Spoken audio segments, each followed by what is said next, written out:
Il y a des prophéties qui restent dans l'ombre, ignorées par la plupart.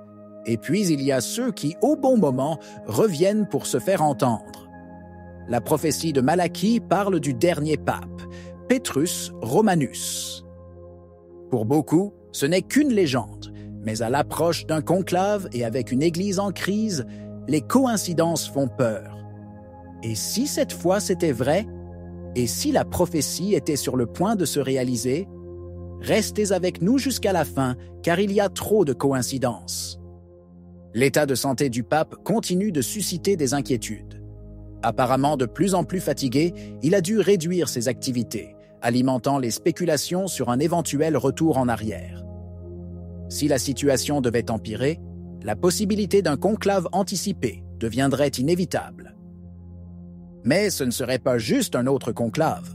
Pendant des siècles, chaque élection papale a apporté avec elle des questions et des craintes. Mais cette fois, l'attente est alourdie par une ombre particulière, la prophétie de Malachie. Un texte énigmatique qui a longtemps été relu avec inquiétude et qui pourrait apporter un éclairage nouveau sur l'avenir de l'Église. Son origine est entourée de mystères. On raconte qu'au XIIe siècle, saint Malachie, archevêque d'Armagh, eut une vision des futurs pontifes de l'Église de Rome, transcrivant 112 courtes phrases en latin, chacune correspondant à un pape. Pendant des siècles, le document est resté caché dans les archives du Vatican, jusqu'à sa publication en 1595 par le moine bénédictin Arnold Wion. Depuis lors, chaque conclave est accompagné de la même question. Les nouveaux élus seront-ils cohérents avec la prophétie? Ce qui rend cette liste dérangeante n'est pas seulement son existence, mais la façon dont certaines de ses descriptions semblent étonnamment adaptées aux papes successifs. Les premières phrases, faisant référence aux papes du Moyen Âge et de la Renaissance, étaient considérées comme particulièrement précises, alimentant la croyance que la prophétie était authentique. Certains exemples sont frappants. Ex castro Tiberis. Du château du Tibre est la devise attribuée à Célestin II, premier pontife de la liste, né à Città di Castello, traversé par le Tibre. Frigidus Abbas, abbé froid, est lié à Benoît XIV, moine bénédictin dont le nom, Benoît, rappelle la rigueur et la sobriété de l'ordre. Pastor Angelicus, berger angélique, est associé à Pie XII, qui était décrit par ses contemporains comme un homme d'une spiritualité presque mystique. Ce qui rend la chose encore plus sinistre, c'est que la prophétie ne se limite pas à des descriptions générales, mais semble parfois prédire des détails précis.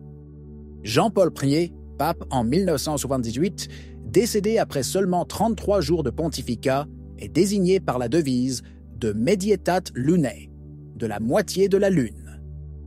Son élection et sa mort ont en fait eu lieu entre deux phases lunaires, et son bref règne est apparu comme une lumière fugace. Jean-Paul II est décrit comme « de labor soli », du travail du soleil, une expression qui a été liée à la fois à son travail inlassable d'évangélisation à travers le monde et au fait que l'éclipse solaire du 18 mai 1920 a coïncidé avec le jour de sa naissance. Plus nous nous rapprochons de nos jours, plus les interprétations deviennent pressantes. La devise attribuée à Benoît XVI est « Gloria Olivae », la gloire de l'olivier, une référence que certains ont liée à l'ordre de Saint-Benoît, dont les branches olivétaines rappellent symboliquement la paix et la spiritualité monastique. Vient ensuite le dernier nom avant la fin de la liste, Petrus Romanus. Le dernier pape de la prophétie est enveloppé du plus profond mystère.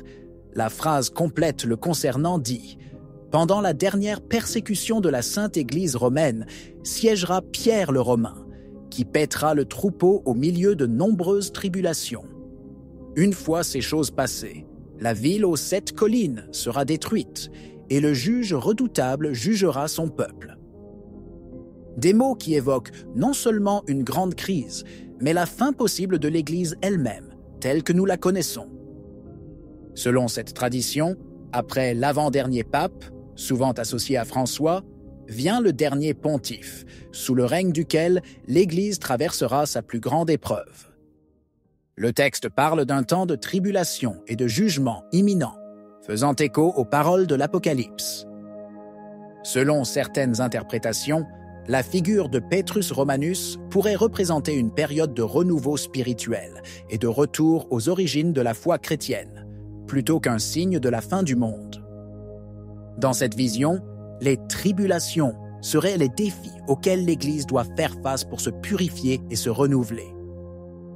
De plus, certains voient de la prophétie comme une métaphore de la transformation de l'Église.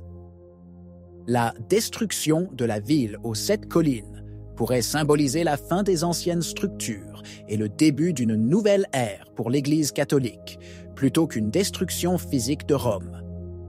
Si la prophétie n'est qu'une invention, pourquoi ces derniers versets semblent-ils si évocateurs? L'association du nom Pierre avec un pontife a été évitée pendant des siècles. Aucun pape n'a jamais osé prendre ce nom, par respect pour Saint Pierre, premier évêque de Rome.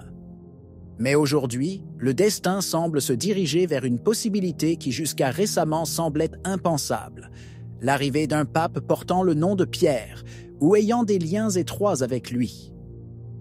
Bien que l'Église ne reconnaisse pas officiellement la prophétie, elle a continué à circuler, refaisant surface à chaque conclave. Aujourd'hui, alors que le pontificat actuel semble toucher à sa fin, le nom de Petrus Romanus fait à nouveau son chemin. Si l'on suivait le fil de la prophétie, on pourrait regarder attentivement une figure qui non seulement porte le nom de Pierre, mais qui incarne un rôle clé dans la structure ecclésiastique actuelle, le cardinal Pietro Parolin. Secrétaire d'État du Vatican, Parolin est depuis longtemps l'une des figures les plus influentes de la curie. Considéré comme un homme de diplomatie et de médiation, il a géré des dossiers très délicats entre l'Église et les puissances mondiales, agissant avec prudence, mais aussi avec une influence silencieuse. C'est un cardinal qui connaît les mécanismes de la politique ecclésiastique et qui représente, à bien des égards, la continuité avec la structure actuelle du pouvoir du Vatican. Mais si son élection devait avoir lieu, pourrait-on vraiment ignorer le lien avec la prophétie de Malachie? Le nom de Pierre suffit à susciter des interrogations, mais il y a un autre détail qui rend l'affaire encore plus troublante. La devise finale de la prophétie ne parle pas seulement d'un Pierre, mais l'appelle Pierre, le Romain. Ici aussi, les coïncidences semblent prendre un poids particulier. Parolin n'est pas né à Rome, mais toute sa carrière s'est déroulée dans les plus hautes salles du Vatican. C'est un homme de la diplomatie romaine, un cardinal qui incarne l'âme même du Saint-Siège.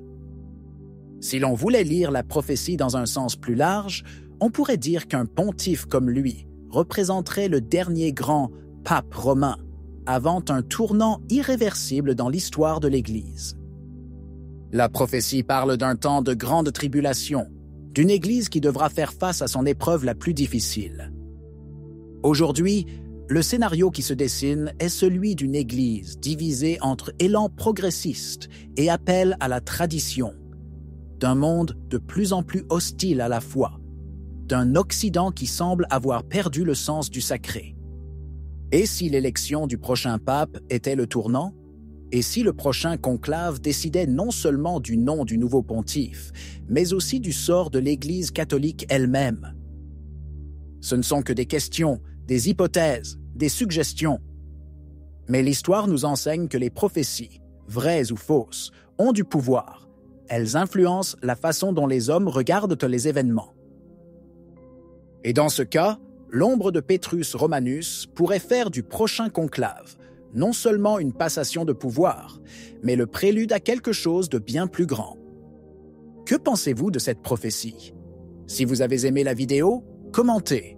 Amen. Que Dieu vous bénisse.